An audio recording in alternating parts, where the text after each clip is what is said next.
मोठी आई, तुला वाढदिवसाच्या खूप खूप शुभेच्छा. तुझ्याबद्दल काय सांगू ग मी?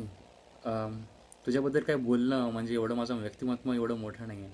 तुझ्याबद्दल शब्द काही म्हणणं म्हणजे अ, माझं तोंड छोटं पडेल खरं म्हणजे.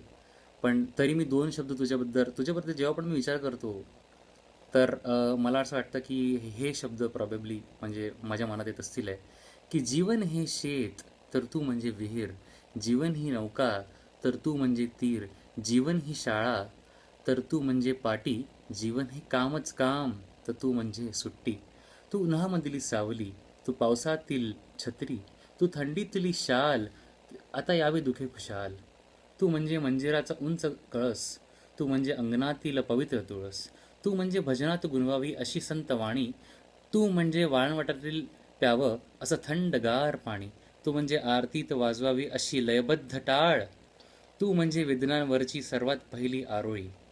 खुशाल. मोठे तुला एवढंच म्हणणं आहे की आम्ही खूपसे लोक तिथे नाही आहोत, पण मला वाटतं की माझे जे बाकीचे भावंडी आहेत, तुला खूप प्रेम देत असतील आहे आणि तुला आमची अनुपस्थिती एवढी जाणवणार नाही. तर तुला एवढंच म्हणणं आहे की आमच्यावर खूप सारा आशीर्वाद राहू दे सर्वांवर. आम्ही तुला खूप प्रेम करतो हे तुला पण माहिती आहे. आणि असंच खेळत राहा, असंच खेळत राहा. देव करो की तुझं आरोग्य खूप चांगलं राहो.